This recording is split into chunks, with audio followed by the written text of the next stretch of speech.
Ya, kita mulai. Hari ini kita belajar kembali tentang eksegesis ya, dari kacamata atau lensa sen hermeneutik ya, hermeneutik dari Maximus ya. Kita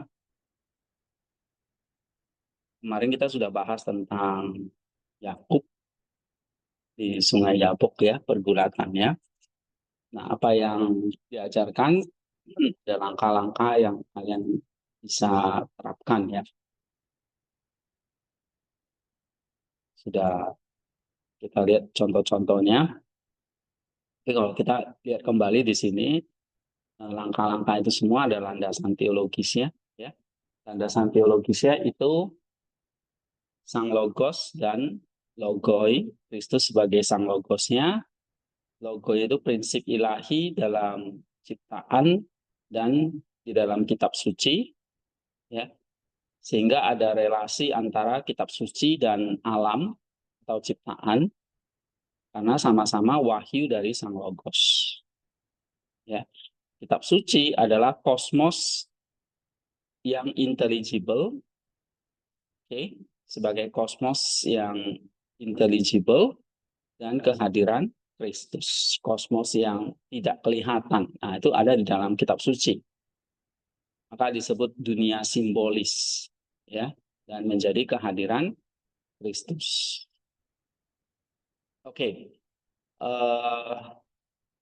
Nah, dari situ kita berangkat ke bagian setelah landasan teologisnya selesai, kita menjelaskan tentang kondisi penafsirnya. Kitanya ini sebagai penafsir harus mengalami namanya katarsis dan praksis. Ini ya, katarsis dan praksis. Jadi ada proses pemurnian dan rahmat ilahi dan doa ya di dalam penafsiran. Nah, baru kita masuk ke proses penafsiran itu sendiri. Tentu dari historia menuju anagoge atau teoria. Pertama kita lihat apa kesulitan-kesulitan di dalam teks tersebut ya, pintu masuknya. Baru nanti ada berbagai dimensi makna, ada historia, teoria, alegoria, anagogis ya, kemudian praktikenya. Nah, ini ada 4 lapisan ya, lapisan historis, spiritual, baru moral dan anagogis. Nah, dari situ ada kontemplasinya. Ya, baru masuk ke penafsir, kontemplasi alamiahnya sebagai pelengkap penafsiran kitab suci. Baru nanti ada perjalanan spiritualnya, jadi dari ada praksisnya kembali, ada eh, moralnya ya, dan akhirnya nanti menuju kepada teosis.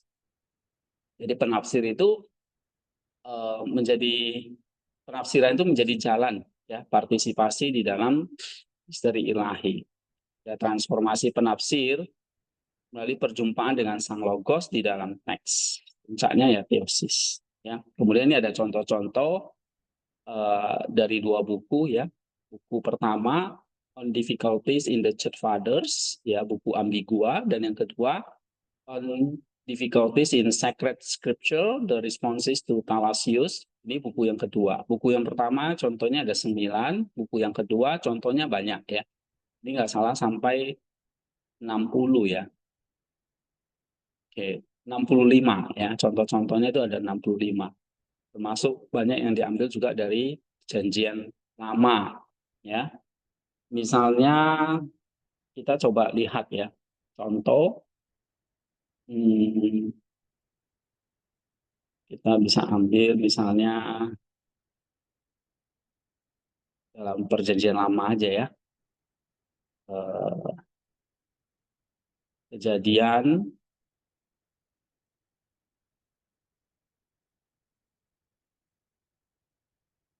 atau mungkin yang menarik ini kali ya.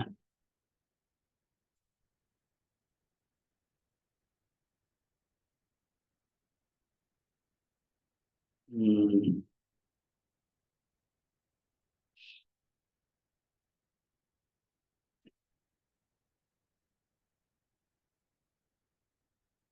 ada kejadian ini 3 ayat 22 148 ya, halaman 148. Coba misalnya baca Kejadian 3 ayat 22. Coba kalian buka Alkitabnya.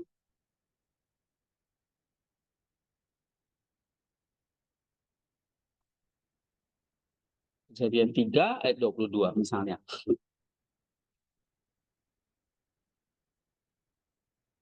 Kita bahas contoh-contoh buku ini ya, karena belum saya pernah bahas ya. Belum kan? Oke. Saya udah capek-capek tulis. Karena kalau nggak dibahas kan kalian nggak baca. Ya kan? Kalau dibahas baru dibaca. Saya tanya minggu lalu belajar apa? Kalian udah salah, udah bingung. Saya bilang lot, iya Pak betul. Padahal bukan, itu 2 minggu yang lalu. Nah ini menunjukkan waktu itu lalu begitu cepat ya. 1 minggu demi 1 minggu. Ya, dan karena ini banyak ini bahas, otak ini kadang-kadang hang gitu. Ya, minggu ke minggu itu terasa begitu cepat. Jadi membahas slot itu kayak baru minggu lalu kan. Padahal udah 2 minggu. Ya. Oke, sekarang kita coba bahas kejatuhan Adam ini ya. Kejadian 3 ayat 22. Bacakan. Iya, sama-sama nggak, Pak?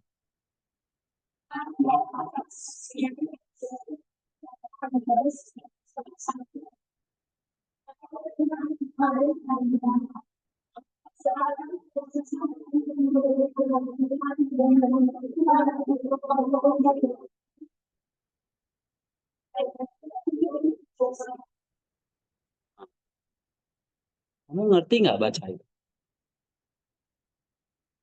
Supaya Adam dan Hawa itu tidak hidup selama-lamanya. Ya, kan? Jangan sampai dia mengambil buah pohon kehidupan. Dia udah makan buah pohon pengetahuan kan. Jangan sampai dia makan itu juga dan dia hidup selama-lamanya.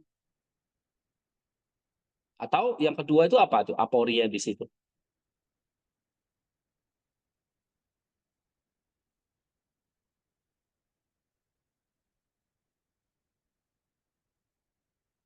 Jangan sampai manusia itu menjadi seperti salah satu dari kita tentang tahu tentang yang baik dan jahat. Nah, apa itu maksudnya?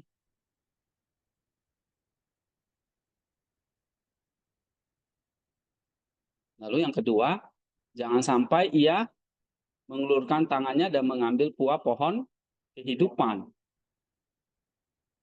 dan memakannya sehingga ia hidup untuk selama-lamanya. Berarti pemahaman yang kamu dapat di awal ini apa maksudnya ini?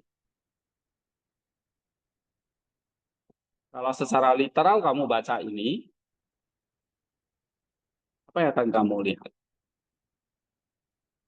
Allah tidak mau manusia itu menjadi seperti Allah, tahu yang baik dan jahat. Yang pertama, sehingga dia melarang Adam dan Hawa itu makan buah pohon kehidupan supaya mereka tidak hidup selama-lamanya.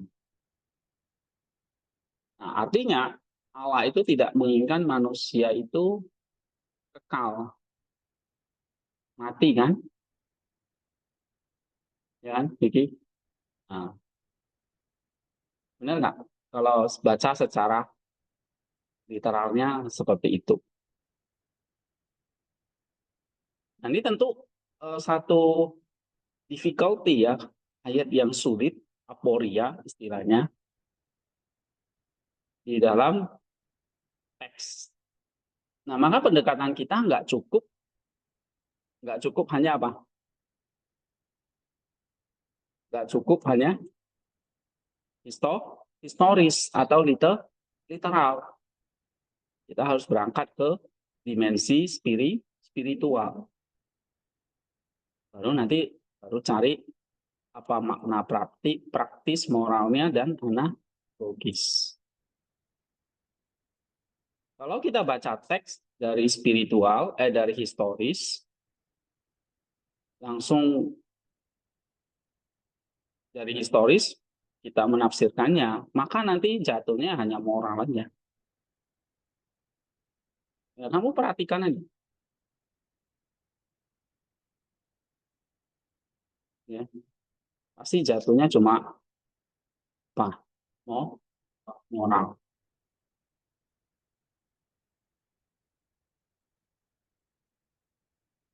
Nah, misalnya ini udah harus diubah, ya, yang hanya jatuh ke moral. Kalau misalnya kalian dalam menafsir itu, bahkan nanti kebiasaan itu berlanjut, ya nanti korbannya cuma hanya moral. Nah, prosesnya, eksegesisnya sudah salah. Ya kan? Misalnya nih, minggu lalu siapa yang khotbah di gereja?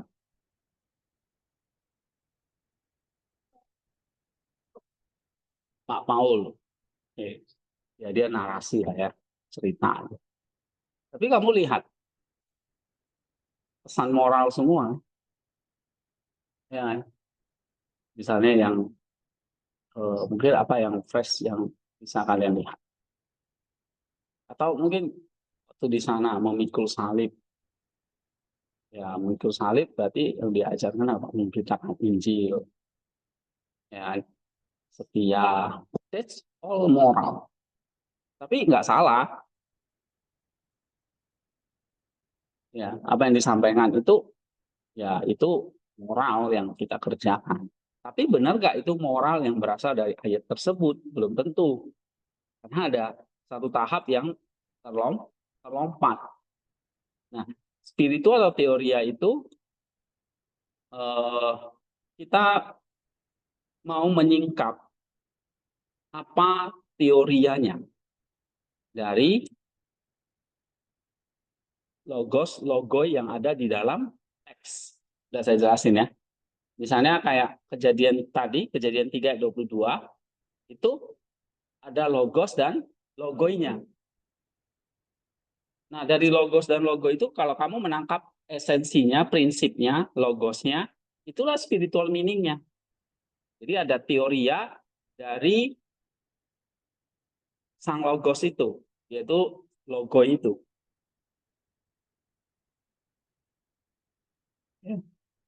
Nah, karena ada logos dan kitab suci itu juga adalah tadi kalau kita balik ke landasan teologisnya tadi, kitab suci itu adalah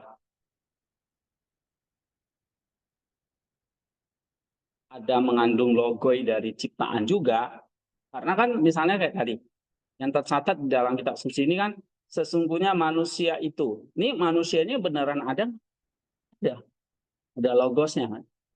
Nah, itu tercatat dalam kitab suci, sehingga di dalam kitab suci itu juga ada apa? Ada logoi, tapi berasal dari ciptaan. Sekarang yang kita punya apa? Kitab sucinya kan. Nah, jadi dari kitab suci itulah kita mau mencari logoinya. Kita mau mencari logoi dari alam tersebut. Maka ada relasi kitab suci itu menjadi apa? Cermin dari kosmos atau ciptaan. Ya. Dan dalam kosmos itu kan nggak hanya satu logos kan, ada banyak logoi. Misalnya kalau Elia dengan janda Sarfat, ada si jandanya, nanti ada logoi anaknya, ada logoi tepung dan minyaknya, dan ada Elianya sendiri, ya kan? Itu. Sehingga tiga ini ya, Logos, Sang Kristusnya, tapi ada logo-logonya, ya. Itu yang kalian harus uraikan di poin 3, landasan teologinya. Nah, ini nanti kamu baca, ini contohnya lagi. Karena kalau diuraikan di kelas, ya waktu kita terbatas ya. Oke, nanti kita kembali ke sini. Tapi misalnya saya mau ajak kalian lihat yang tadi. Kejadian berapa tadi? 3:22. Itu contoh 44 ya. Lihatlah, Adam telah menjadi seperti salah satu dari kita. Nah, ini kan pasti mengandung ada logosnya, ya kan? Cerita ini, Adam manusia ini apa logosnya? Lalu buah pohon kehidupan itu apa logosnya? Ya. Dan cerita ini juga satu kesulitan, aporia. Nah, dengan kesulitan akhirnya kita ngakui literal saja nggak cukup. Kita harus melihat dimensi spiritualnya. Bagaimana dia menyelesaikannya? Ya, ini saya ambil dari buku Thalassius, pertanyaan 44. Saint Maximus, baca ini saya. Saint Maximus, sang pengaku iman, membahas sebuah aporia yang signifikan dalam kitab suci. Kepada siapa Allah berkata, lihatlah, Adam telah menjadi seperti salah satu dari kita, mengetahui yang baik dan yang jahat. Ini aporia. Ambiguitas ini atau kesulitan ini menimbulkan dilema teologis. Kalau ditujukan kepada sang putra, bagaimana Adam yang bukan dari kodrat ilahi bisa dibandingkan dengan Allah? Jika ditujukan kepada malaikat, bagaimana Allah bisa menyamakan malaikat dengan dirinya? Seolah-olah berbicara kepada entitas yang setara dalam esensi. Nah, permasalahan ini muncul karena penerima pesan, baik sang putra maupun malaikat, tidak mungkin setara dalam esensi dengan Allah. Sehingga menimbulkan kebingungan tentang bagaimana Allah dapat menggunakan frasa plural semacam itu. Kita. Di situ kan? Lihatlah, Adam telah menjadi seperti salah satu dari kita. Nah, kitanya itu siapa? Nah, ini satu pertanyaan yang muncul. Ya, sehingga menimbulkan makna kebingungan. Bagaimana Allah dapat menggunakan frasa plural semacam itu. Nah, jawabannya, Maximus tidak terpaku pada tafsiran literal yang kaku, historia yang kaku, tapi menggunakan kerangka tadi, dimensi atau teoria tadi, kerangka hermeneutika holistik yang berakar pada pemahaman teologis dan spiritualnya yang penting. Ya, lihatlah, Adam telah menjadi seperti salah satu dari kita. Ya. Nah, kita itu ditujukan kepada sang putra. Lalu pertanyaannya, kok bisa Adam yang bukan kodrat ilahi bisa dibandingkan dengan Allah? Kalau kita itu ditujukan kepada malaikat, bagaimana Allah bisa menyamakan malaikat dengan dirinya? Jadi, bagaimana solusinya ini? Ya, nah ini jawaban Maximus begini.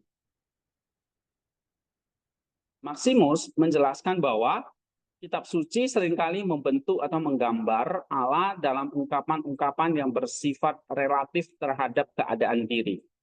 Katastasis ya. Atau disposisi jiwa dari mereka yang berada di bawah pemeliharaan ilahinya. Nah, ke dalam kasus ini, frasa seperti salah satu dari kita diucapkan setelah pelanggaran Adam. Ya, Adam sudah jatuh nih ya. Nah, Maximus menafsirkannya sebagai bentuk disimulasi, ironi, dan teguran dari Allah. Tujuannya adalah untuk mencela Adam yang telah mematuhi tipuan iblis yang menjanjikan Adam akan menjadi seperti dewa-dewa, mengetahui yang baik dan jahat. Allah tidak benar-benar berbicara kepada entitas yang setara dengannya, melainkan ia menggunakan bahasa yang mencerminkan kesalahpahaman dan kesombongan Adam sendiri untuk membawa Adam pada kesadaran akan kesesatannya. Ya, jadi kata kita itu menurut Maximus ya itu sengaja dipakai oleh Allah untuk mencela Adam. Ya. Nah, yang kedua sekarang mengatasi aporianya. Pertanyaan keempat sendiri adalah contoh sempurna dari aporia. Satu, ambiguitas atau kesulitan yang Saint Maximus pandang sebagai gerbang atau kesempatan untuk menemukan makna spiritual ya, atau mistikos dan anagogis yang tersembunyi. Dengan menolak pemahaman literal yang dangkal, ia membuka jalan bagi tafsiran lebih dalam. Maximus melampaui makna harfiah atau historis. Ia menerapkan makna spiritual dan alegoris, melihat ucapan Allah sebagai simbolis dan pedagogis. Nah, maka nanti di landasan teologisnya itu kan tadi ada namanya apa? Kitab suci sebagai dunia simbolis. Jadi nanti kalian studi eksegesis cari makna dari setiap simbol-simbol itu. Ya. Nah, nanti saya bantu menguraikan ininya. Tinggal ini dua orang nih yang tadi belum nyerahin ayat ya. Karena terlambat, nggak usah ditolong. Ya, oke. Tapi kita baca ini dulu. Ini satu contoh ya. Allah, ucapan Allah itu harus dilihat sebagai simbolis dan pedagogis. Penggunaan ironi atau teguran ilahi bukan tanda ketidaksempurnaan atau perubahan dalam Allah, tapi cara Allah berkomunikasi dengan manusia yang sudah jatuh, ya, dalam bahasa yang dapat mereka pahami, sesuai dengan disposisi mereka yang telah tertipu oleh ide politeisme dan pengetahuan yang otonom. Oke, yang pertama, sifat Allah itu sederhana dan baik, pengetahuan ilahi dan kebajikan. Salah satu pilar tafsiran Maximus di sini adalah penekanannya pada sifat Allah yang sederhana dan baik. Sifat itu maksudnya kodrat Allah yang sederhana dan baik ya. Allah menurutnya sederhana dalam esensi, kuasa dan pengetahuannya, dan hanya memiliki pengetahuan tentang kebaikan, ya. Atau lebih tepatnya ia adalah esensi itu sendiri, kuasa dan pengetahuan. Nah, ini adalah distingsi ontologis dan epistemologis yang krusial. Kejahatan atau kakos, kakia ya, tidak ada dalam kodrat atau pengetahuan Allah. Sebaliknya, itu adalah kekurangan aktivitas kekuatan alami bawaan sehubungan dengan tujuan yang semestinya. Oke, steresis energias tes fisikis, ya, dinameos tes kataton prokimenon skopon, ya. Jadi Allah tidak mengetahui dosa dalam esensinya. Ini jawaban dia. Dan kejahatan ada bertentangan dengan kodratnya. Allah tidak dapat mengetahui kejahatan karena pengetahuan tentang satu hal yang berlawanan. Misalnya kebaikan secara otomatis. Berarti ketidaktahuan akan hal yang berlawanan lainnya, misalnya kejahatan. Karena keduanya tidak dapat hidup berdampingan dalam pengetahuan yang sempurna dan tidak bercampur. Nah, ini adalah bentuk ketidaktahuan yang mulia menunjukkan kesempurnaan Allah dalam kebaikan. Ya, jadi kalau misalnya ini ada satu pertanyaan, sesungguhnya manusia itu telah menjadi seperti salah satu dari kita, tahu tentang yang baik dan jahat. Oh, Allah bisa tahu tentang yang jahat. Jadi kita ini di sini siapa? Kan jamak ya. Kita ini kan nggak bukan satu, pasti lebih dari satu. Ya. Nah, ini yang dipertanyakan oleh Thalassius. Jadi kita ini siapa? Kalau itu ditujukan kepada Sang Putra, dalam kita itu Sang Putra, kok bisa Adam yang bukan dekoder ilahi bisa dibandingkan dengan Allah? Kalau itu malaikat, kok Allah menyamakan malaikat dengan dirinya? Ini ngerti ya, problem yang ditanya oleh Thalassius ini. Nah, Maximus menjawab, sifat Allah itu sederhana dan baik. Jadi, lebih tepatnya, Allah itu hanya memiliki pengetahuan tentang kebaikan. Dalam dirinya tidak ada kejahatan. Kejahatan tidak ada dalam kodrat atau pengetahuan Allah. Ini penting.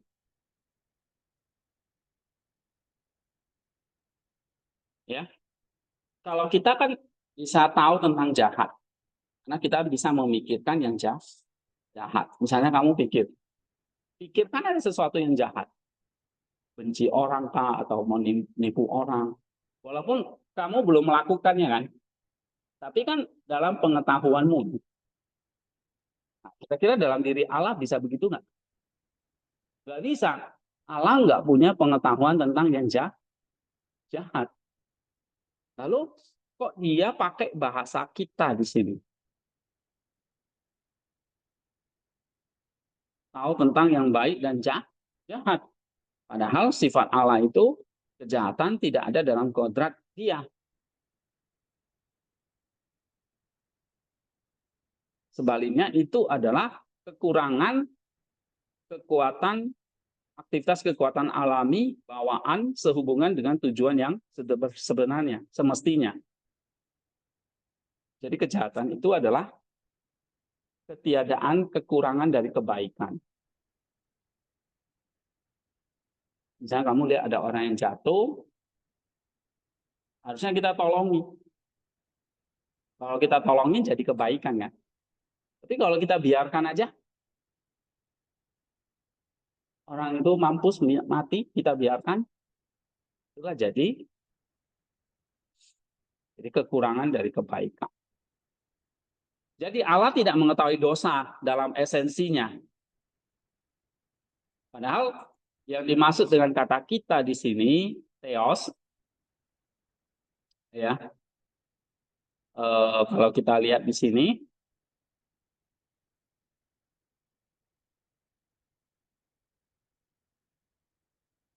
sesungguhnya manusia itu adalah Adam, berfirman Tuhan Allah, Adam maksudnya manusia itu ya, menjadi host sama is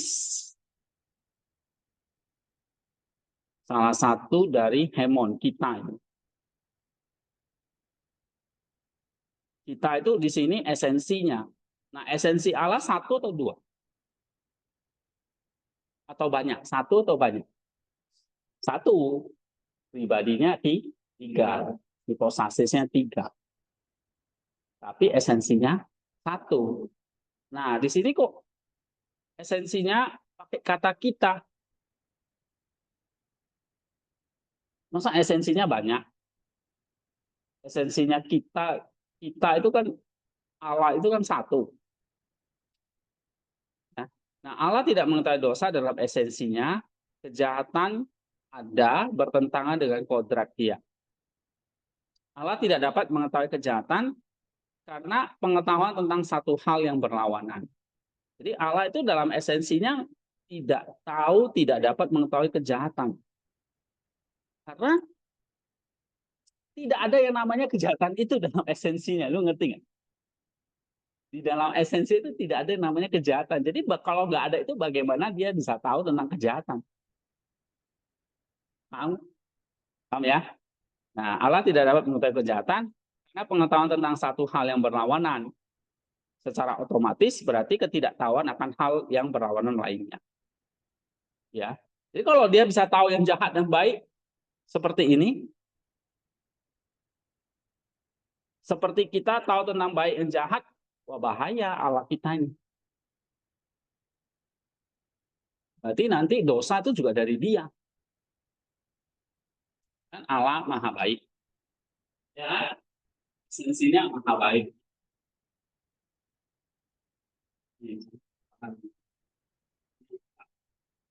Maha baik. Esensinya nggak ada yang jahat. Jadi dalam dirinya ada sekelumit tentang yang jahat. Sementara di ayat 3:22 itu tahu tentang yang baik dan jahat. Jadi seolah di dalamnya ada ini baik, ini jahat. Nah ini saling berlawanan, ya kan? Baca ayat. Salah satu, satunya siapa? Kan ditanya sama Alasius, putra kah, malaikat kah? Salah satu dari kita, kitanya itu tiga, ya kan? Kitanya itu pasti tiga, kan? Tiga pribadi Allah, kan? Bapa, Putra, Roh. Tapi satunya ini siapa? Misalnya tiga orang, salah satu ke sini. Berarti kan ada satunya kan? Siapa? Apakah Tuhan Tomo, atau si Olivia, atau si Neno? Salah satunya siapa? Nah, ini dipertanyakan. Efekah atau sang Putra? Siapa ya?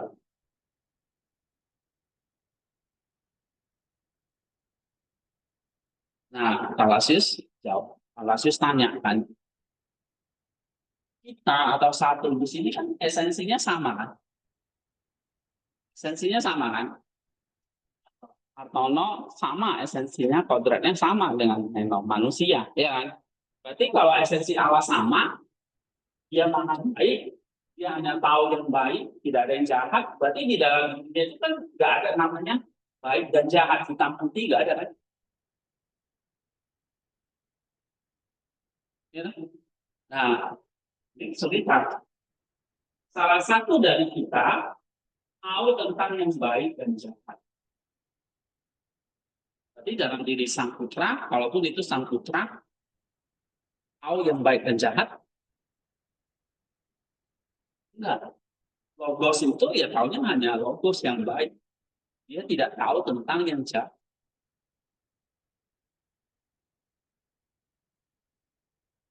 Dalam sensinya itu. Itu ya maksudnya ya. Karena apa?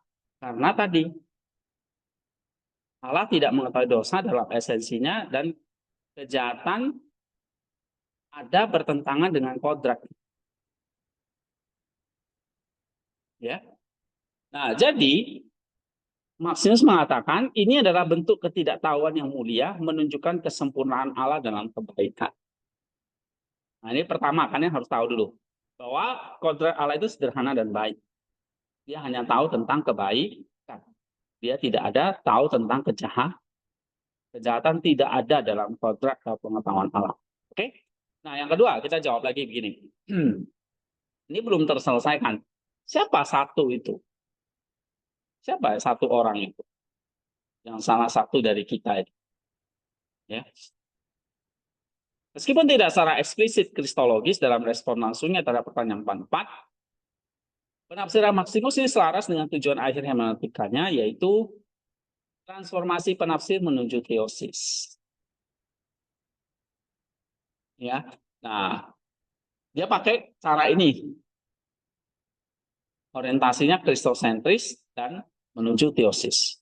Dengan memahami sifat sejati Allah yang hanya mengenal kebaikan tadi dan caranya berinteraksi dengan kejatuhan manusia, individu diajak untuk memurnikan intelek atau nus mereka dari pemikiran-pemikiran yang bercampur dengan kejahatan dan mengarahkan diri pada persatuan dengan Allah yang murni dan baik.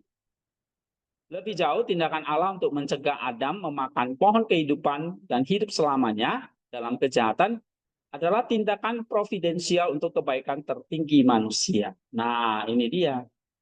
Ngerti nggak jawabannya? Ini dia. Jadi kenapa Allah melarang mereka makan buah pohon kehidupan itu?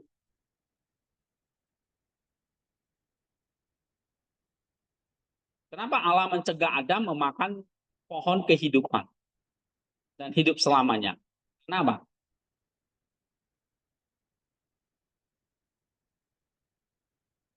Mencegah Adam untuk hidup selamanya dalam kejahatan. Karena apa?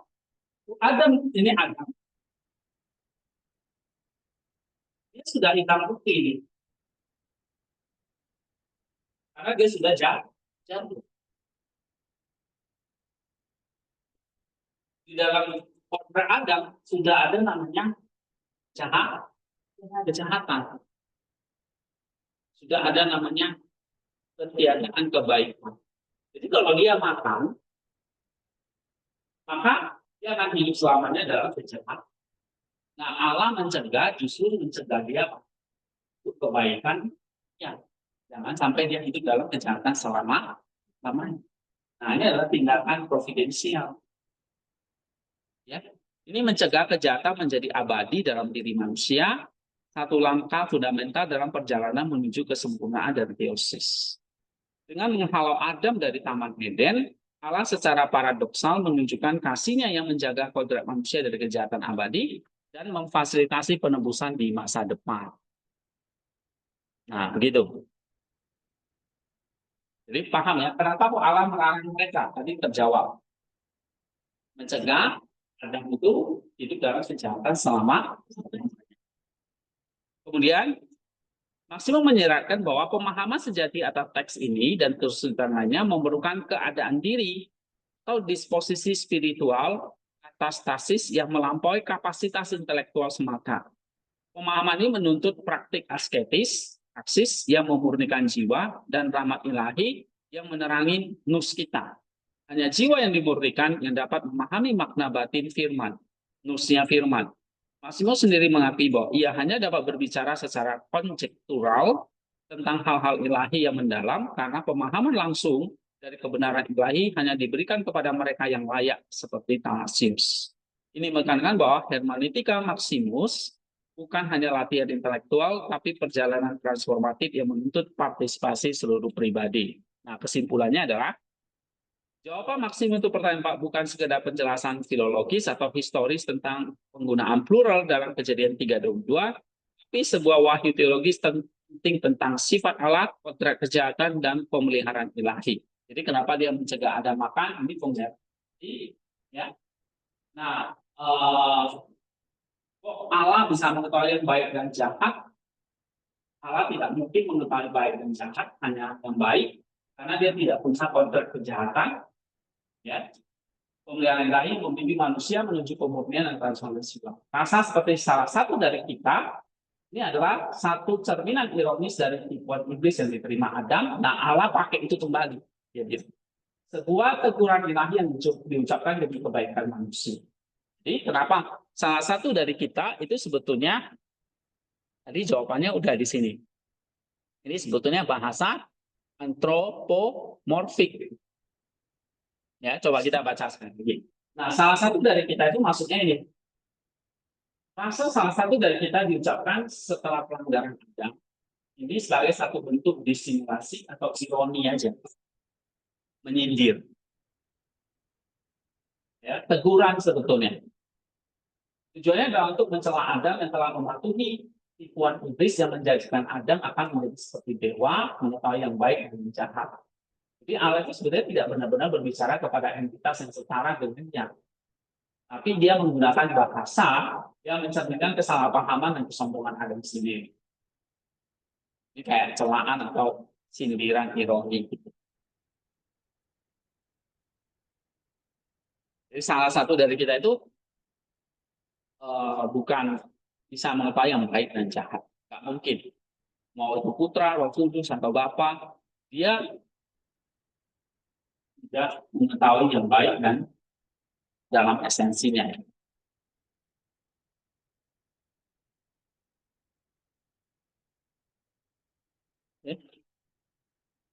Jadi kalau ada pernyataan, ya, waktu dia menciptakan Adam dan Hawa, dia tahu nggak Adam itu jatuh dalam dosa. Adam itu berdosa, Adam itu jahat dan sebagainya. Yang Anda tahu itu adalah tentang kebaikan semua, tidak ada tentang kejahatan.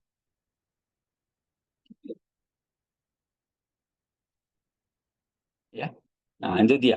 Karena apa? Karena kodrat Allah itu apa? Hanya ada kebaikan, tidak ada kejahatan dalam diri. Jadi dia nggak akan berpikir tentang yang jahat, tentang manusia. Enggak. Nah, tapi manusia ini yang berbuat jahat, Allah tahu nggak? Tahu. Gitu. Tapi dia sendiri tidak pernah berpikiran yang jahat. Dia tidak pernah tahu tentang yang jahat. Tapi saya tahu nggak tentang manusia ke depannya akan berbuat jahat, akan jatuh. Allah tahu nggak kalau manusianya ke depan akan melanggar dia. Waktu dia menciptakan Adam, dia tahu nggak Adam ini nanti bisa jatuh dalam dosa, melanggar. Hah? Enggak. Allah di dalam kebaikannya tidak ada satu titik pun tentang yang namanya kejahatan. Itulah kodrat Allah yang sederhana dan baik. Sehingga dia menciptakan dunia pasti ada inkarnasi. Gitu loh. Ya kan? Bukan karena dia menciptakan dunia, lalu dia lihat, wah, salah nih saya. Adam jatuh dalam dosa nih. Oh, ya udahlah, putus putranya gitu. Iya kan? Bukan seperti itu, bukan inkarnasi itu bukan kecelakaan gitu. Tapi dia hanya tahu yang baik semua.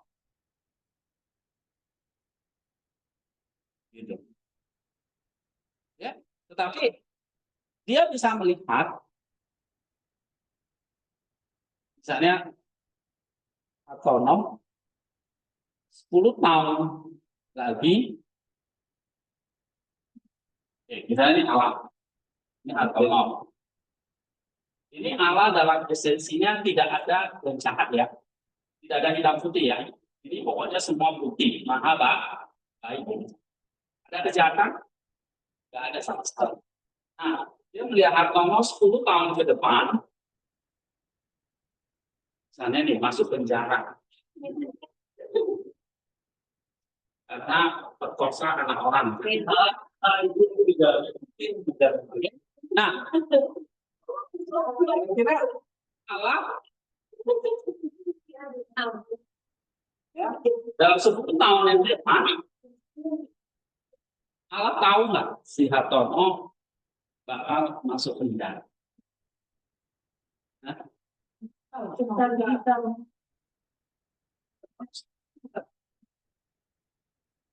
ada kan? Nggak tahu. Nggak ada namanya istilah jodoh, nasib itu nggak ada. Ada ya?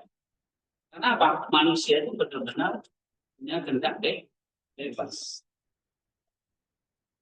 Yang Allah tahu dia Hartono itu dia punya kehendak bebas, dia akan hidup baik. Oke? Nah, itu kasusnya. Jadi misalnya ini Adam dan Hawa, dia tahu kita kembali ke kasus ini. Adam dan Hawa jatuh dalam dosa, tahu tentang yang baik dan jahat, ya kan? Nah, menurut Maximus, nggak mungkin Allah tidak dapat mengetahui kejahatan. Karena mengetahui tentang satu hal yang berlawanan. Dia tahu mana yang baik. Kalau dia tetap tahu yang jahat, ini berlawanan. Nah, dalam diri Allah itu sederhana, tidak berlawanan. Kalau kita berlawanan kan, karena ada dinamik tadi, baik jahat selalu berlawanan. Itu diri manusia. Tapi dalam diri Allah itu selalu polos. Hanya tahu yang baik. Tidak ada dalam dirinya ini baik, jahat, tidak ada. Jadi dalam diri Allah, dia tahu nggak ini?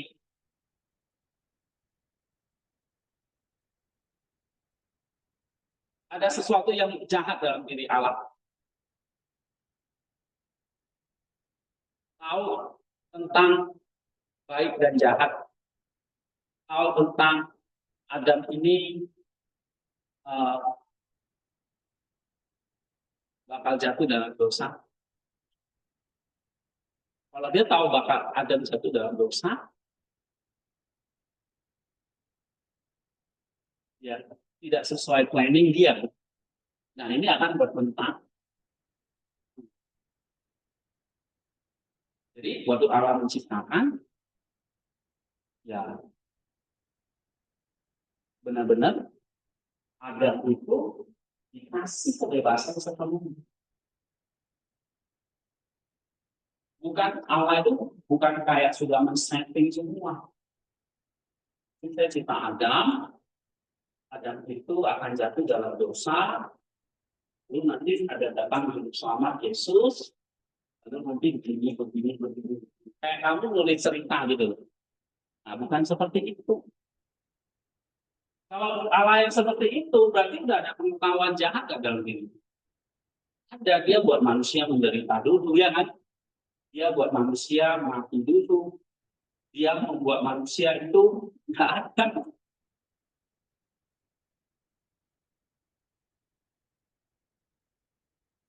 Nah, selama ini kan kalian sudah terindoktrin dengan Allah itu sutradara. Dia sudah tahu cerita awal sampai cerita akhir.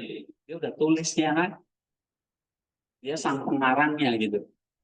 Jadi dia ciptakan nanti skenario berikutnya di Kejadian pasal 3, oh dia jatuh dalam dosa. Oke, nanti ada keturunan lahirnya bangsa Israel, nanti lahiran Yesus. Nah, dia udah tulis dulu tuh naskahnya kayak gitu. Enggak. Ya, dia nggak juga nulis kamu. Nanti 10 tahun lagi kamu jatuh dalam dosa. Enggak, kalau kayak gitu kita nggak ada namanya kehendak deh.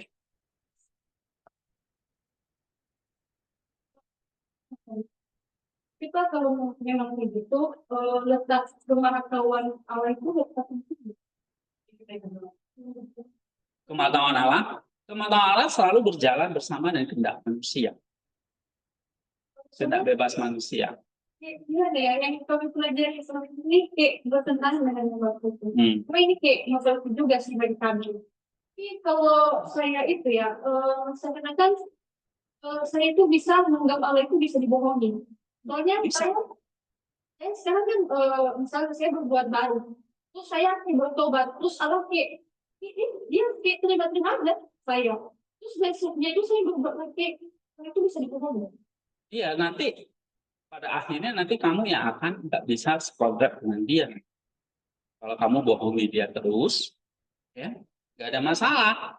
Nanti pada akhirnya kan di eskatologi itu kan kamu akan mengalami Allah sebagai siksa, bukan sebagai api yang memurni. Allah nggak ada masalah. Kamu bohongin dia 100 kali lipat, 1000 kali lipat, salah kamu. Dia tetap pingin kamu yang baik. Dia nggak tahu tentang kamu yang jahat. Dia nggak ada. Sama sekali nggak ada. Karena apa? Ini sifat Allah itu selalu sederhana dan baik. Dia tidak pernah merancang kejahatan kepada manusia. Nggak ada. Jadi kalau misalnya kita berbohong, Allah nggak tahu. Nah, pada saat itu kamu berbohong, dia baru tahu. Menciptakan pengetahuan yang baik dan yang jahat. Nah, Menciptakan pengetahuan yang baik dan yang jahat. nah, itu nanti harus tafsirkan lagi ya. Pengetahuan baik dan jahat itu bukan dalam pengertian Allah itu jadinya tahu yang baik dan jahat. Tapi itu pertanyaan bagus, nanti dijawab. Oke. Kalau gitu ada pohon pengetahuan baik dan jahat, pohon apa kan gitu ya? Berarti dia udah kira tahu dong kalau memang Allah yang ciptakan. Ada kejahatan ya. Oh. Jadi dalam dirinya ada kejahatan kan? Nah, ini bertentangan dengan sifat Allah, jadi nggak mungkin. Jadi kita pegang dulu poin 3 ini. Sifat Allah itu selalu sederhana. Sederhana itu berarti nggak ada pertentangan ya, nggak ada hitam putih ya. Yang ada cuma baik. Kalau manusia hitam putih, baik jahat kan gitu kan. Ini konflik ini bertentangan. Nah, Allah baik. Cuma ada baik. Cuma ada baik. Ya. Nah, makanya teks ini dia mengatakan gini kan. Sesungguhnya manusia itu telah menjadi seperti salah satu dari kita tahu tentang yang baik dan jahat. Nah, orang yang tahu tentang sifat Allah itu akan bingung. Alasis itu bingung. Salah satu dari kita tahu tentang yang baik dan jahat. Padahal dalam diri Allah itu nggak mungkin tahu yang baik. Hanya tahu yang baik, nggak mungkin tahu yang jahat. Karena sifatnya selalu baik. Kalau dia tahu tentang baik dan jahat, dia udah bikin skenario untuk kita semua. Ya, berarti Allah itu ada yang jahat kok. Misalnya dia rancang dunia ini banyak korban perang mati kayak gitu, teroris dan sebagainya. Ngeri sekali Allah kalau dia merancang seperti ini. Ya kan? Benar nggak? Kayak di Gaza itu, memang Allah yang rancang itu. Udah dia skenario itu. Sebelum penciptaan dia udah tulis itu. Dia rancang itu. Dia rancang. Ada anak mati kelaparan gitu. Ada yang dibom. Ada yang dipenggal gitu. Jadi di Nigeria sekarang 5.000 orang Kristen lebih sedang dibantai. Maka Allah yang merancang itu enggak, hati-hati. Ya, saya pernah jelasin logos dia itu selalu baik. Dia tidak pernah ada namanya logos kejahatan. Sakit misalnya, emang dia merancang sakit? Enggak. Karena dia selalu baik. Tidak ada yang jahat. Nah, lalu dari mana datangnya jahat itu? Dari kehendak bebas manusia yang proposnya salah. Lalu di mana peranan pengetahuan Allah? Ya, yang Allah tahu di saat manusia itu memilih yang jahat. Kayak gitu. Nah, jadi di sini kita di sini Allah salah satunya itu cuma hanya sebulan. Ya, makanya dia larang manusia itu makan dua pohon kehidupan supaya tidak hidup selama lamanya. Cegah dia hidup selama lamanya dalam kejahatan. Berarti Pak, Yesus itu melarang ada dalam waktu makan buah itu, tapi itu tidak tahu dong tujuannya itu kalau dia makan pasti akan dalam terus. Mana? Kan Tuhan kan melarang ada dalam makan buah itu.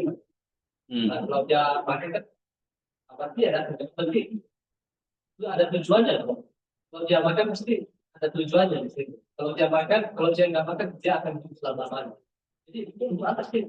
Yesus itu melarang ada dalam makan buah itu. Ada tujuannya kita iya kita kan dari situ tahu Tuhan itu ada rencana. Oh, jadi misalnya apa? Nah ini pertanyaan yang baik tentang ini ya. Jadi kalau pohon kehidupan itu kan maksudnya jangan sampai si Adam dan Hawa itu hidup selama-lamanya dalam kejahatan, ya kan? Tapi poin ini dulu penting. Ini udah paham. Nanti kita akan masuk ke ini. Misalnya ini. Ya, sifat Allah itu selalu sederhana dan baik.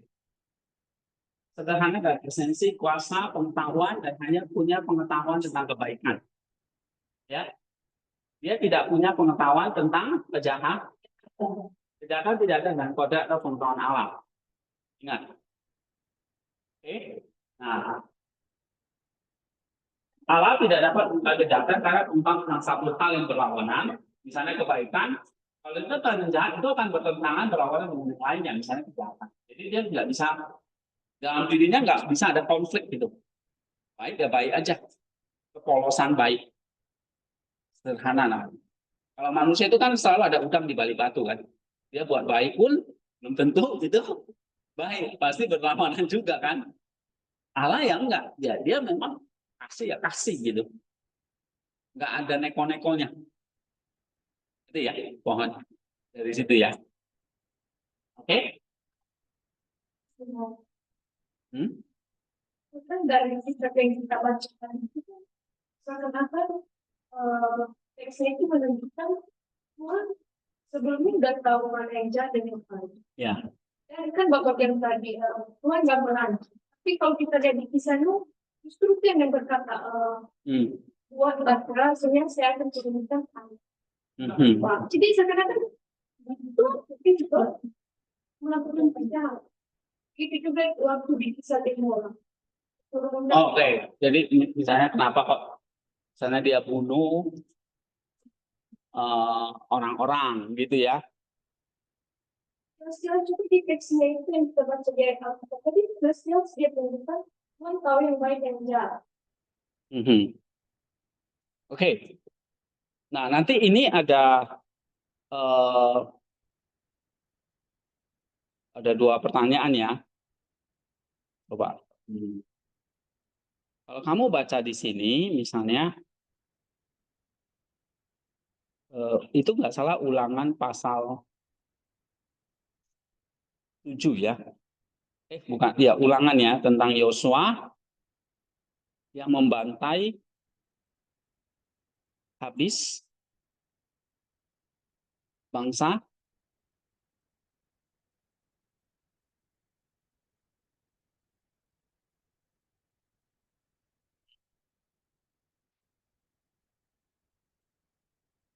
Nah, yang kayak gitu-gitu kan kalian bisa tanya aja di grup gitu.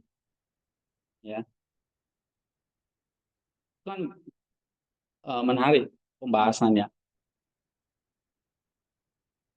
Oke, satu dulu. Tentang Allah memerintah untuk, kan banyak ya dalam Kejadian itu. Membunuh. Oh, yang terakhir saya bahas apa? Tula itu ya.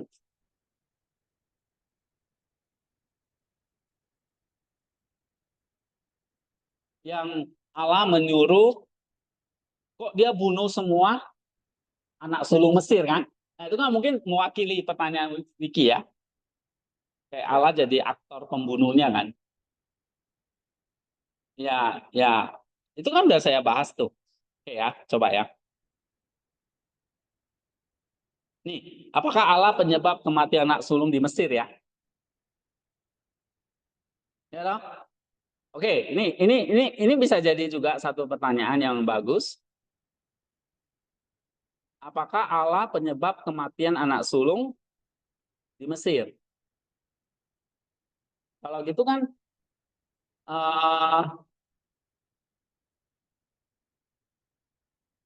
sama ya kayak pertanyaan Vicky tadi apa?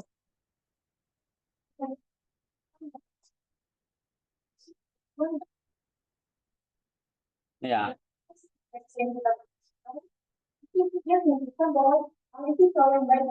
Oke.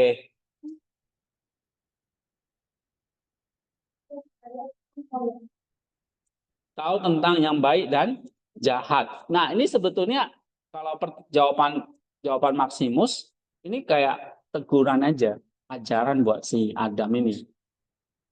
Ya. Kayak dia kalau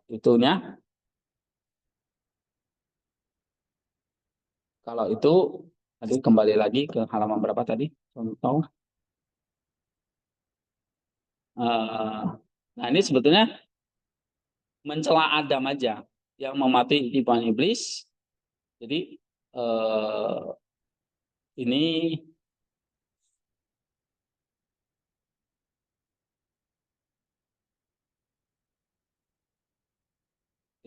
adalah satu bentuk ironi, teguran dari Allah. Jadi bukan benar-benar dia tetap tahu tentang yang baik dan jahat. Ini hanya kayak semacam celaan, teguran, ironi dari Allah.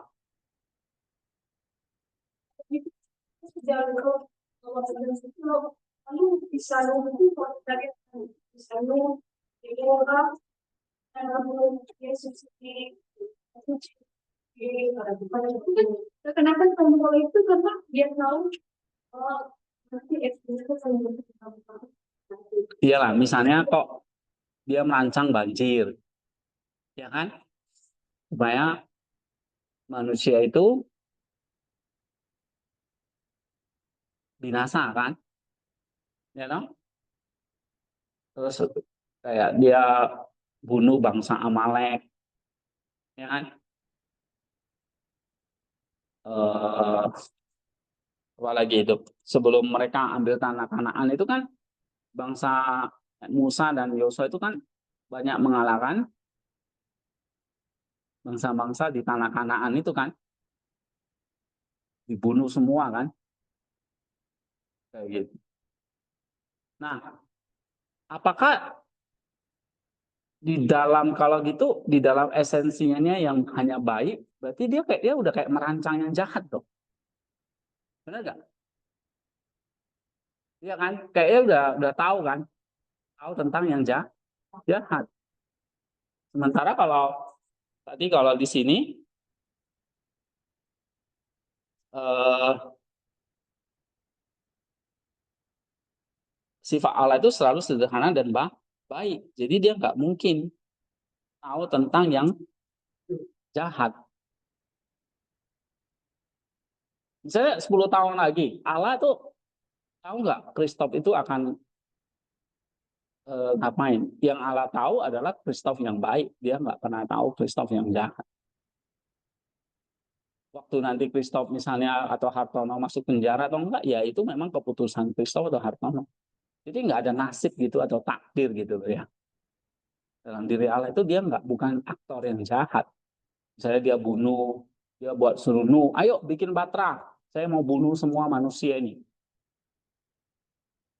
Ya kan gitu kesannya kita baca kan. Atau dia bunuh semua bangsa Amalek, Kanaan gitu yang menyembah berhala, dibasmi semua supaya Israel ini bisa hidup di situ. Ya kan? Atau dia bunuh anak sulung Mesir. Benar nggak? Loh, anak sulung Mesir dibunuh itu kan juga manusia. Kenapa kok dibunuh? Berarti dalam diri Allah dia kayaknya seperti merancang kejahatan juga kan? Nah, ini ya coba ya. Ini saya ada jawab di sini. Nanti soal pengetahuan, kita kembali ke masalah pengetahuan tadi. Nah, apakah Allah penyebab kematian anak sulung di Mesir?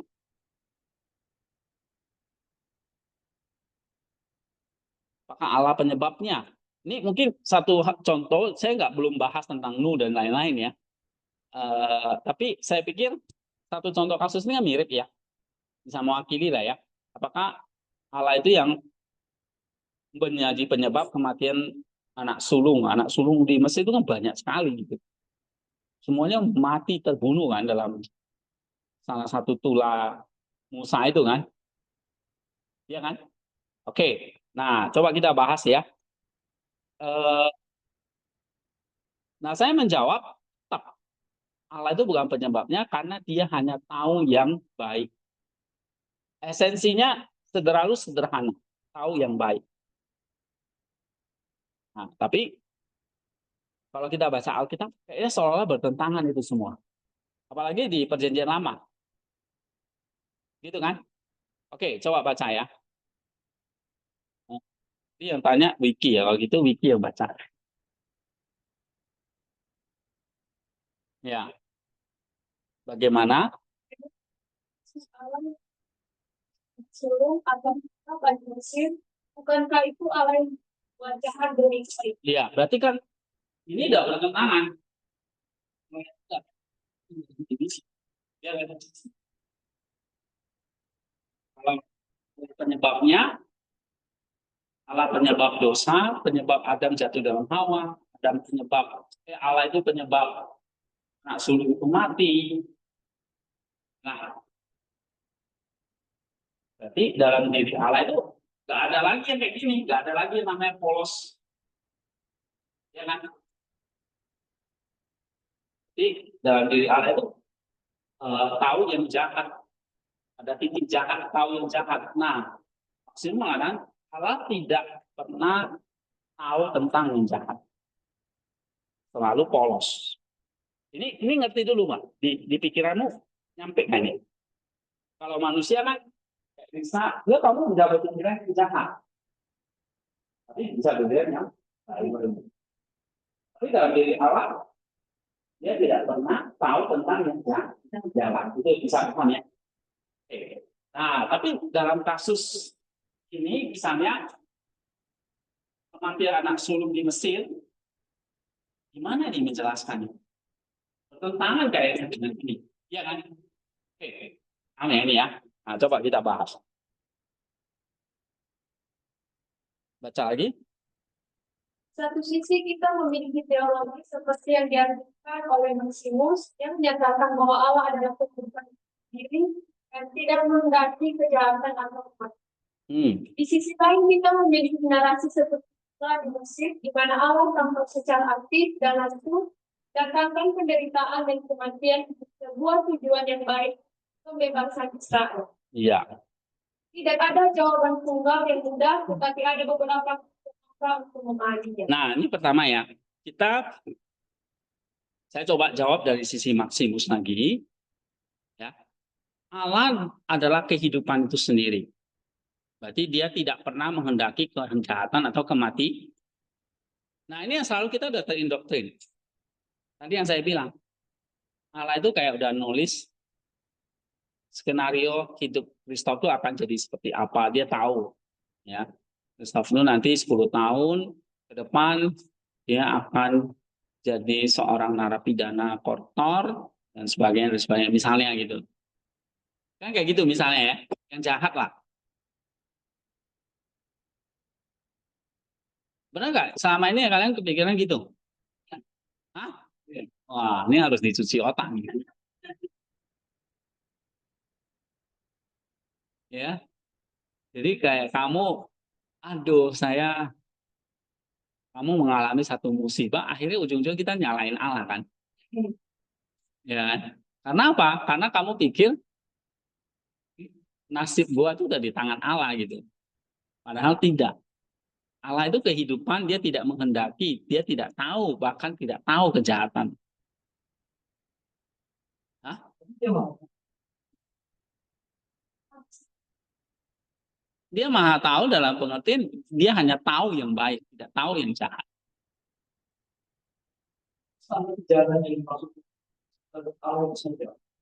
Apa? Kejahatan itu sebenarnya nggak ada, ketiadaan kebaikan doang. Makanya tadi di sini dia katakan kekurangan aktivitas kekuatan alami bawaan sehubungan dengan tujuan yang semestinya. Tujuan semestinya kan kepada Allah kan, tapi melenceng. Itulah yang namanya kejahatan itu.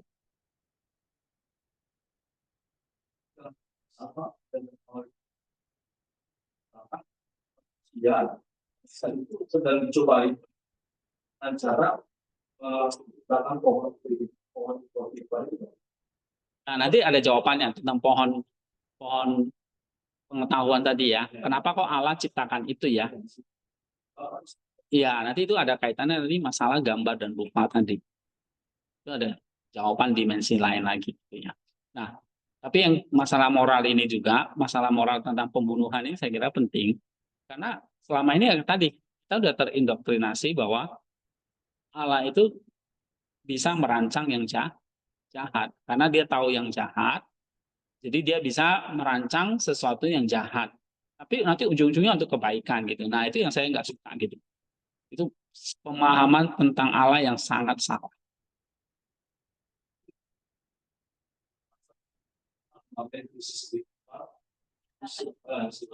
Ya, iya itu makanya banyak orang-orang komunis dulu ya itu protes tuh.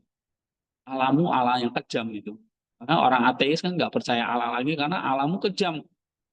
Pakai pembunuhan untuk pakai pembunuhan Yesus untuk menyelamatkan manusia, ini Allah yang sangat kejam. Apalagi kematian Yesus itu memuaskan murka Allah. Ya, Erasmus itu mengajarkan gitu kan.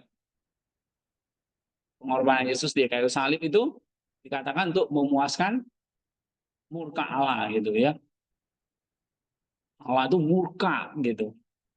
Nah, nggak ada tuh seperti itu dalam ajaran Bapak Gereja. Ya, seperti Maximus ini. Nah, misalnya nih, Allah itu adalah kehidupan, dia tidak menghendaki kejahatan kematian. Tapi di sisi lain, kok ada narasi seperti itulah di Mesir, di mana Allah itu tampak secara aktif kan kalau kita baca kisahnya ya. Dia yang suruh Musa kan, dan langsung mendatangkan penderitaan dan kematian untuk satu tujuan yang baik. Oke, apakah seperti itu? Nah, sebetulnya tidak ada jawaban tunggal yang mudah ya, tapi kita bisa pakai beberapa kerangka untuk memahami ini. Pertama, kerangka keadilan dan penghakiman ilahi. Coba baca. Oke. Ini adalah interpretasi yang paling tradisional dan absolut. Dalam kerangka ini, tindakan Allah dimaksudkan tindakan sewenang-wenang, melainkan sebuah tindakan penghakiman yang adil terhadap dosa yang sistemik dan mengangkat. Dosa sistemik Mesir yang dipersonifikasikan oleh Firaun telah melakukan kejahatan. Oke, stop. Yang melakukan kejahatan itu siapa? Dosa sistemik di Mesir. Ya, orang Mesir. Ya kan? Apakah Allah tahu waktu sebelum menciptakan Mesir itu dia tahu Mesir akan seperti ini, melakukan kejahatan yang luar biasa? Dia tidak pernah tahu tentang yang jahat. Itu sekali lagi. Tapi kenyataannya Mesir melakukan sesuatu yang jahat itu karena apa? Tropos kehendak bebasnya yang menentu. Bisa pahami? Jadi Allah nggak menciptakan skenario nanti ada bangsa Mesir yang akan memperbudak siapa? Israel selama ratusan tahun. Karena Mesir yang memang benar-benar dengan kehendak bebasnya melakukan kejahatan. Jadi siapa yang melakukan kejahatan luar biasa? Mesir yang dipersonifikasi oleh rajanya. Firaun itu yang Mesir. Mesir itu selalu simbol dari kejahatan. Nah, kalau gitu, waktu Allah ciptakan itu dia sudah merancang dalam dirinya. Nanti ada Mesir yang jahat. Kalau pemahaman kalian sekarang kan gitu, ya kan? Itu namanya kalian itu dibodohi. Ya, oke. Sekarang diubah ya, oke, pelan-pelan. Terus, mereka memperbudak seluruh bangsa selama ratusan tahun. Lebih dari itu, mereka melakukan genosida dengan memerintahkan pembunuhan bayi-bayi laki-laki dari keluaran satu. Pula sebagai keadilan dan stadionis, ke-10 kematian anak sulung sering dilihat sebagai cerminan yang mengerikan dari dosa kaum sendiri. Iya, lihat dosa sistemik di Mesir. Orang Mesir itu sendiri melakukan genosida dengan membunuh bayi laki-laki. Ya kan? Nah, itu dosa sistemik di Mesir. Lalu ada tulas sebagai keadilan retributif. Baca lagi. Firaun berusaha memusnahkan anak sulung Allah. Kemudian Keluaran 4:4-2-3. Dan sebagai konsekuensinya anak sulungnya sendiri diambil. Ini adalah manifestasi dari prinsip mata ganti dan sebagai mata ganti mata di mana hukuman mencerminkan kejahatan. Iya. Jadi tulah ke-10 itu sebetulnya satu keadilan yang retributif. Dulu Firaun membunuh anak bayi laki-laki, nah sekarang anak sulung mereka yang dibunuh. Jadi kayak prinsip mata ganti mata. Kamu ambil mata saya, gantian saya ambil matamu, gitu. Ya, ini adalah keadilan retributif. Oke, terus Allah sebagai hakim. Dalam kasus ini, Allah tidak bertindak sebagai pencipta kejahatan, tetapi sebagai hakim yang adil yang menjatuhkan hukuman atas kejahatan yang tidak mau bertobat. Firaun diberi banyak kesempatan 9 bulan sebelumnya untuk bertobat, tetapi ia terus mengeraskan hatinya. Iya. Jadi di sini Allah bukan pencipta kejahatannya, ya, tapi dia adalah hakim yang adil,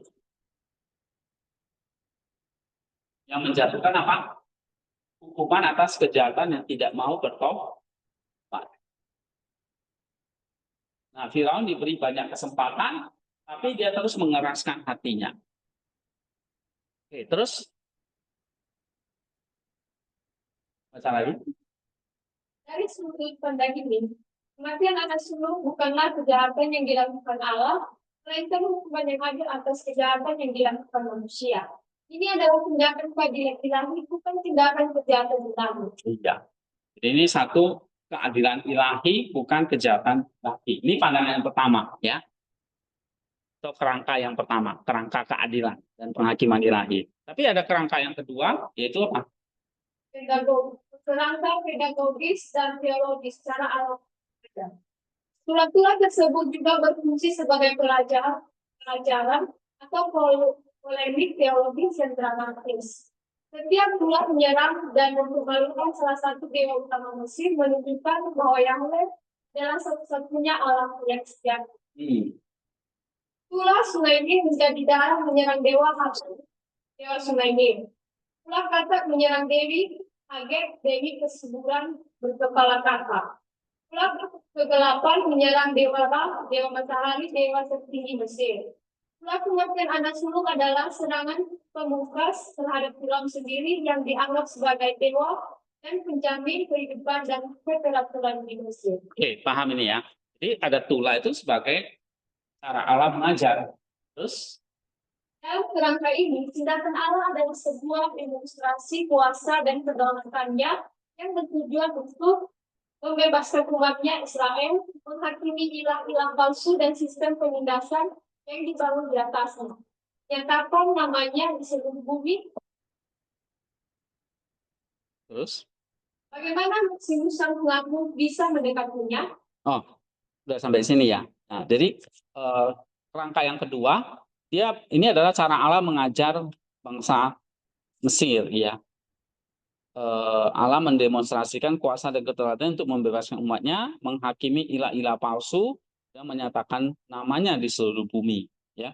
Yang ketiga, nah sekarang kita pakai ini. Gimana Maximus mendekatinya? Pakai logos dan tropos. Nah ini menarik. Biasanya kalau jawaban tradisional kan selalu pakai salah satu ini. Ini keadilan Allah, atau ini cara Allah mengajar mereka, ya kan? Nah, kita coba akan lihat pakai Maximus ya. Dengan kerangka logos dan troposnya. Oke? Coba lagi. Ini lebih spekulatif karena Maximus lebih fokus pada kristologi dan asketisme, tapi kita bisa menerapkan prinsip-prinsipnya. Prinsipnya kita pakai menjelaskan ini. Terus? Maximus mungkin akan setuju dengan kerangka keadilan di atas, tetapi akan menambahkan lapisan pemahaman yang lebih dalam. Iya. Kehendak Allah yang meniadakan WM menyedihkan. Para bapak gereja sering membedakan antara kehendak Allah yang preskriptif, apa yang Allah perintahkan dan inginkan, yaitu kehidupan dan kasih. Dan kehendak Allah yang permisif, apa yang Allah izinkan terjadi dalam dunia yang jatuh sebagai konsekuensi dari. Nah, jadi di dalam Allah yang baik ini, yang nggak ada namanya kejahatan ini, nah ini yang seringkali kita nggak tahu. Ini yang saya mau ajarkan. Ada namanya kehendak Allah yang preskriptif, itu adalah apa yang Allah inginkan, perintahkan, yaitu kehidupan dan kasih. Ini selalu ada. Baik, berarti ada preskriptifnya. Kehendak Allah yang preskriptif. Allah menginginkan apa? Kehidupan dan kasih. Karena apa? Dia maha baik, dia selalu baik, dia sederhana dan baik, polos baik. Oke? Nah, dia pasti punya kehendak yang baik. Tapi ada yang kedua namanya kehendak Allah yang permisif. Artinya apa? Apa yang Allah izinkan terjadi dalam dunia yang jatuh sebagai konsekuensi dari dosa. Nah, Allah itu mengizinkan terjadi. terjadi pembunuhan, terjadi seperti krisis-krisis sekarang ini.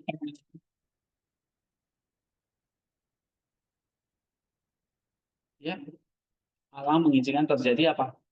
Dunia pertama, perang dunia kedua. Sekarang kita juga lagi takut ada perang Rusia dengan Ukraina, perang Israel dengan Hamas. Dan dunia itu akan terus begitu. Karena apa? Karena ada kehendak yang lebih Allah izinkan. Sebab Allah sudah memberikan kehendak bebas kepada manusia. Nah kalau gitu ini kita harus bedakan nggak? Ini bisa bedakan dua kehendak ini? Bisa. Kalau ini terjadi, apakah ini tetap membiarkan Allah itu jadi nggak baik? Nggak, dia tetap baik.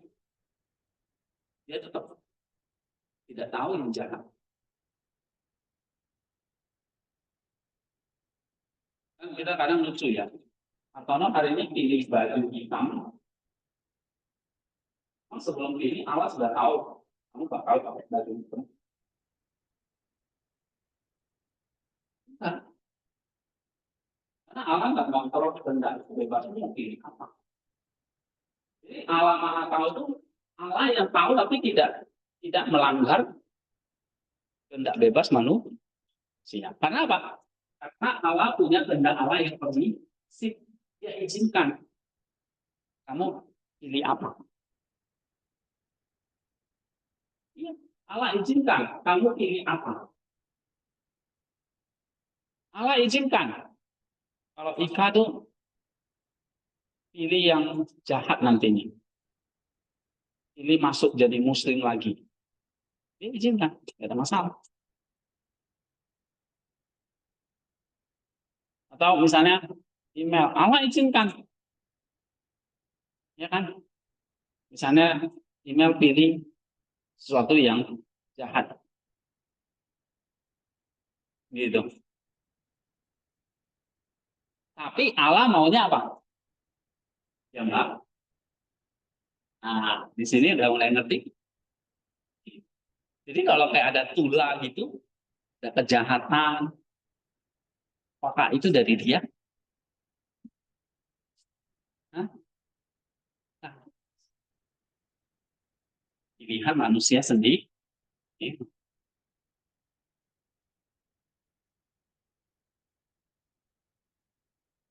Itu ya. Oke. Nah, di sini bisa dibedakan nggak? Kehendak Allah yang preskriptif dan kehendak Allah yang permisif. Kalau ada dua kehendak ini melanggar ini lagi. Ini nggak boleh dilanggar soalnya. Ini pokoknya dia tidak ada hitam putih, baik semua, polos ya. Kalau manusia kan hitam putih. Nah Allah itu nggak seperti ini loh. Dia sederhana. Dia tahu hanya yang baik.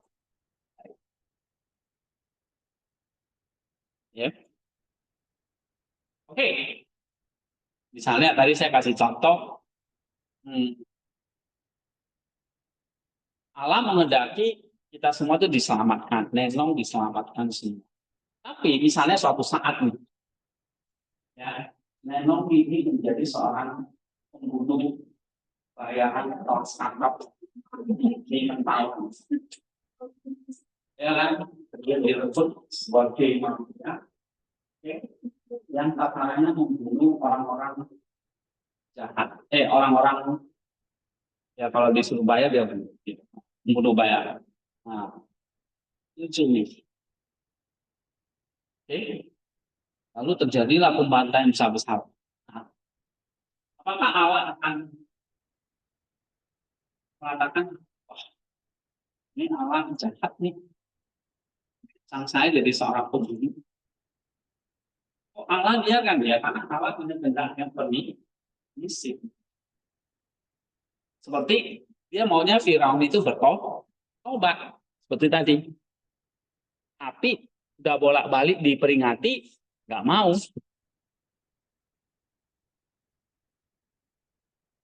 Ya kan seperti Adam dan Hawa sudah diperingati, jangan makan buah itu. Benar? Tapi Adam tetap itu salah satu. Nah, kita bilang tapi sangat tahu. Tapi kita juga akan bilang Adam kan Allah udah tahu, pasti Allah tahu Adam itu berdosa. Apa yang dia ciptakan?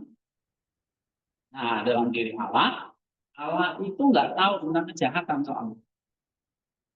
Tapi dia punya kehendak yang baik, preskriptif, tapi kehendak yang permisif. Allah izinkan terjadi.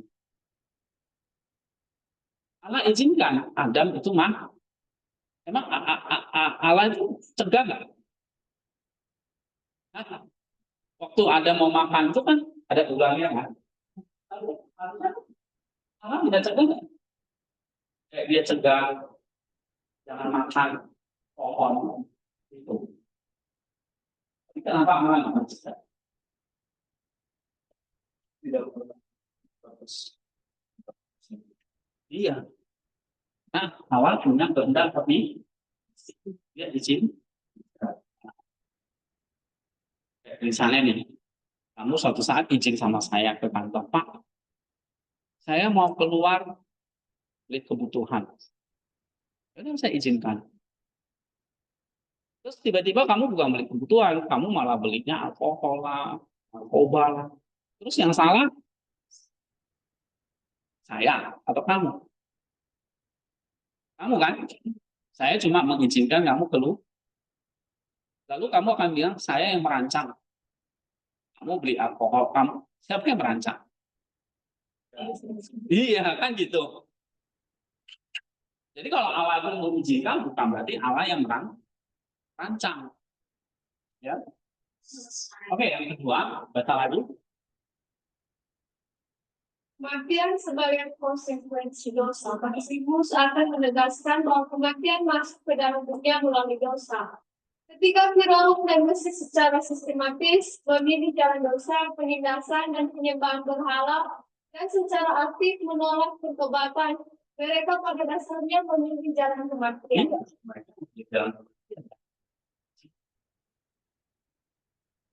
Allah maunya taubat kan? Tapi Firaun Mesir maunya memilih jalan sama kayak kita lah. Saya izinkan kamu pergi beli kebutuhanmu, tak taunya kamu melenceng. Bukan kebutuhan yang kamu beli, misalnya rokok yang kamu beli. Nah, itu yang kayak contohnya ya. Oke, terus? Tindakan Allah sebagai penarikan diri. Sebuah interpretasi yang mungkin adalah bahwa tindakan Allah bukanlah menciptakan kematian dari ketiadaan, melainkan menarik kembali anugerahnya yang menopang kehidupan dari mereka yang secara persisten menolaknya. Dalam dunia yang sudah berada di bawah kuasa dosa dan maut, penarikan perlindungan ilahi akan secara otomatis mengakibatkan manifestasi dari kuasa maut tersebut. Firaun memilih maut dan Allah pada akhirnya memberikan apa yang dia pilih. Iya, udah. Allah izinkan. Kamu mau milih itu, silakan. Gitu. Terus kamu akan bilang, Allah yang merancang itu. Enggak kan? Atau kamu akan bilang, oh kalau gitu, Allah tahu yang baik, tahu tentang yang jahat dong. Enggak juga. Dia hanya tahunya yang baik. Waktu kamu izin sama saya hanya tahu, saya percaya kamu, pasti kamu beli yang baik. Tapi waktu kamu dari luar, kan tidak bebas di jalan kan. Kamu mau beli apa? Saya tahu. Tidak. Saya nggak tahu. Tapi dalam pengetahuan awal, kalau saya awal, saya tahu nggak kamu pilih narkoba? Tahu. Tapi karena saya manusia, tidak tahu. Itu aja bedanya. Tadi jawab pertanyaan Ustaz, tadi di mana pengetahuan Allah? Ya Allah tahu. Waktu kamu, dia nggak perlu CCTV. Kalau saya perlu CCTV kan. Jadi pengetahuan Allah itu di mana? Dia tahu apapun keputusan. Dia sebelum keputusan ya, dia tahu. Bahkan dia tahu hatimu kan. Gitu. Oh, Kristen tuh beli rokok. Dia tahu langsung. Karena dia ada di mana-mana. CCTV. Kalau saya perlu CCTV untuk cek. Ini kalau pulang. Tahu dulu semua. Tentu ketahuan. Karena narkoba itu kan simpan di mana kan? Tapi kalau Allah itulah maha tahunya. Ya. Cuma waktu kamu milih narkoba dan sebagainya itu di luar kendali itu. Tuhan itu ada di dalam kendali kan? Ya, jadi Allah ini memberikan apa yang dia pilih. Saya hanya tahu yang baik. Oh, Hartono izin sama saya hanya tahu yang baik. Kemudian ya udah. Saya nggak ada pikiran curiga kalau Hartono saya izin keluar, wah dia akan beli rokok lah atau beli narkoba. Saya nggak ada. Allah itu nggak ada pikiran seperti itu. Ngerti? Ya, Allah nggak ada karena dia sama sekali tidak ada kejahatan. Dia nggak pernah berpikir yang jahat tentang kita. Ada kecerdasan dong yang pikiran manusia. Contohnya saya beli sama bapak. Ini tujuan saya mau mencuri. Kan nggak tahu juga mana. Maksudnya kan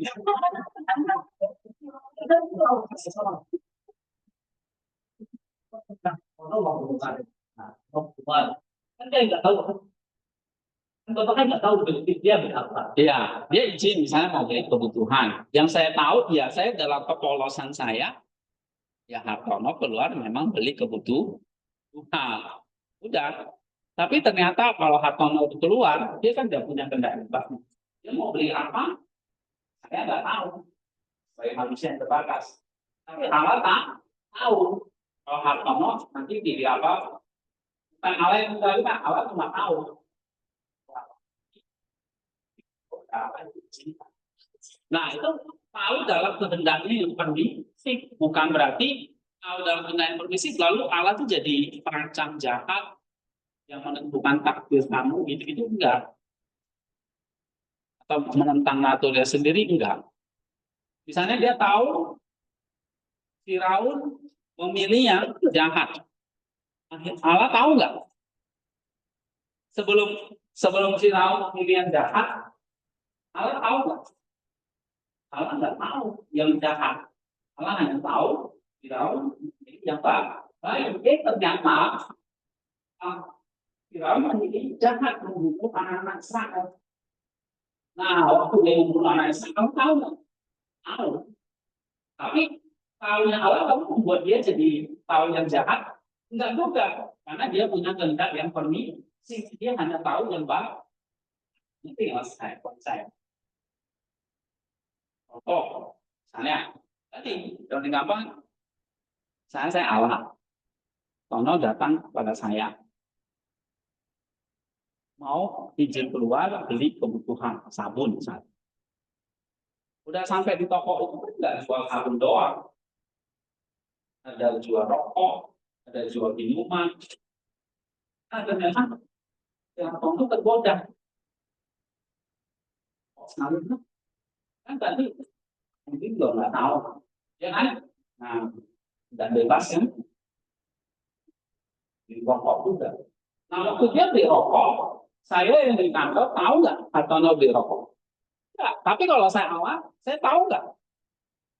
Tahu, karena mama tahu. Lalu kalau saya tahu, saya izinkan, atau saya langsung tiba-tiba dalam sekejap langsung pukul tangannya Hartono, jangan beli rokok gitu.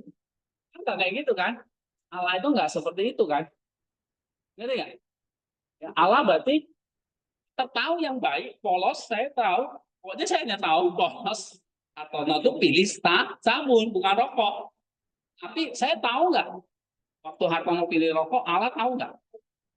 Tahu, karena dia maha tahu. Nah itulah yang disini. Dia tidak apa yang permisif. Saya izinkan. Sama seperti Adam. Dia izinkan. Adam itu makan. Tapi Allah tetap dalam kebaikan. Ngerti nggak poin ini?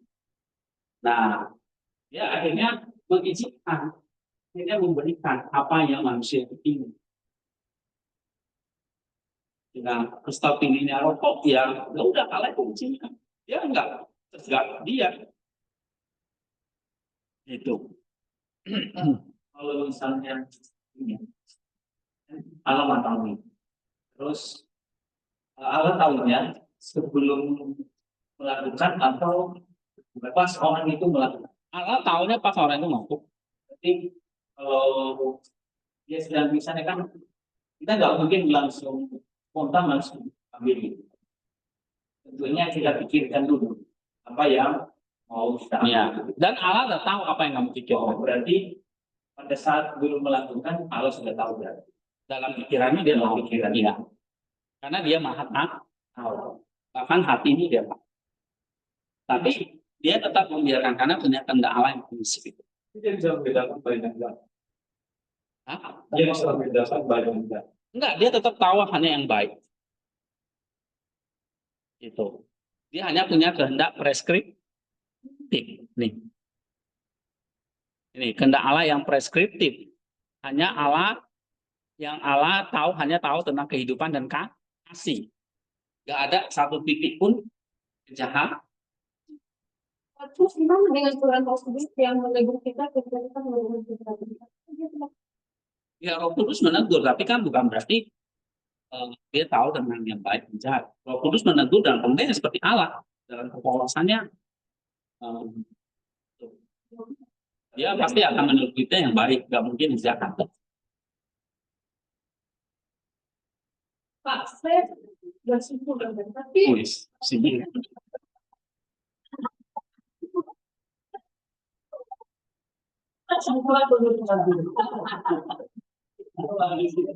Apa? Ngeri. Yang saya sebut yang manusia itu yang tahu jahat, tapi tahu kesehatan kita kalau kita berbaca, tapi waktu kita berbuat jadi dia tahu. Tapi sebelum kita melakukan jadi itu belum kita tahu. Ya. Sebenarnya yang tidak terjawab itu yang kami lakukan ini, Pak. Tapi contohnya kan contoh kalau tadi dia merokok, semua tahu. Tapi waktu dia pasti tindakan yang merokok itu kan jahat, tahu itu jahat, berarti kita bisa simpulkan tahu yang jahat. Tahu yang jahat dalam pengertian kehendak, ya saya ngerti maksud. Dalam kehendak Allah yang prinsip dia membiarkan. Maka harus bedakan dua kehendak itu loh. Dia tahu atau mau ini rokok, tapi bukan dalam kendali Allah, dalam kendali atau kalau dalam kendali Allah, berarti kayak Allah yang merancang kan. Tapi waktu pilih rokok, siapa yang pilih? Allah atau Hartono? Hartono. Berarti Allah tidak sama sekali tidak. Karena apa? Karena Allah cuma tahunya dia beli sabun, pasti dia beli sabun, bukan beli rokok. Nah, Allah tidak mengendalikan itu. Allah hanya mengendalikan, hanya tahu dia menghendaki dia beli sabun, bukan beli rokok. Saya tinggal, kita merokok. Saya bilang, tapi saat itu saya cuma bisa katakan merokok, tapi saya baru tahu. Tapi saya pasti yang kantor buat itu yang jahat. Saya kira sama kantor itu tidak jahat karena saya tahu yang itu jahat. Kita biasanya Tuhan tahu. Iya, Tuhan tahu yang jahat dalam konteks hendak yang dia izinkan itu. Gitu. Kalau Tuhan mana udah pilih rokok, kan Tuhan tahu kan? Ya ternyata ini yang jahat. Tapi itu tidak melaksanakan ini prinsip ini. Karena dia punya dua kehendak, satu preskriptif, satu permisif. Yang dia tahu Hartono pilih yang jahat. Seperti dia tahu Adam ternyata pilih melanggar kan, pilih makan. Tapi bukan berarti lalu Allah jadi tahu jahat, enggak.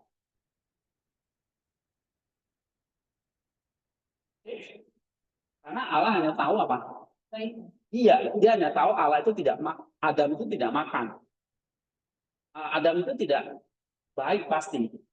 Tapi ternyata dia tahu Adam melanggar kan. Lalu apakah ini jadi jahat, ada kejahatan, tahu yang jahat, tahu tentang yang jahat. Apakah Allah jadi tahu tentang yang jahat dalam pengertian kehendak Allahnya yang prinsip dia. Makanya saya bilang tadi, dia tahu yang jahat dalam pengertian apa?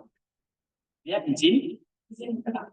bukan di dalam esensinya sendiri. Ngerti?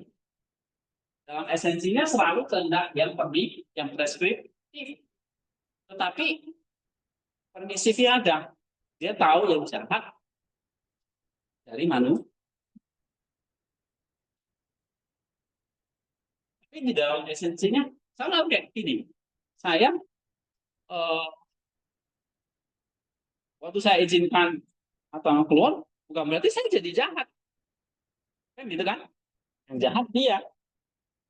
Tapi saya jadi tahu, oh ternyata mahasiswa ini jadi licik-licik ya di sini ya.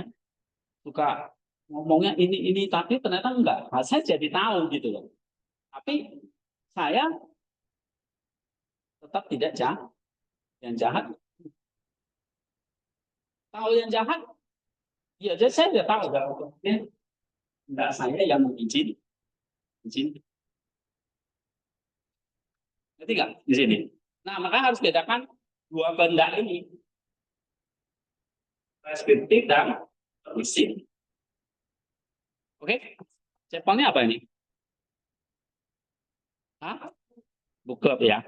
Oke, waktu kita ada. Nanti kita sambung lagi deh. Ya. Oke, tanggung ya. Sebenarnya saya mau mengatakan begini. Nih, ini kesimpulannya. Yang kesimpulannya ini Wiki ya. Dan kamu ini. Ya. Supaya selesai. Nah, tindakan Allah di Mesir itu karena tindakan jahat. Karena apa? Ini tindakan penghakiman yang adil. Lalu ini lebih dari itu adalah ini dari perspektif teologis, Allah tidak menciptakan kejahatan, tapi Ia menjatuhkan hukuman atas kejahatan atau mengizinkan konsekuensi alami dari dosa kematian untuk berjalan pada mereka yang menolak. Misalnya nih,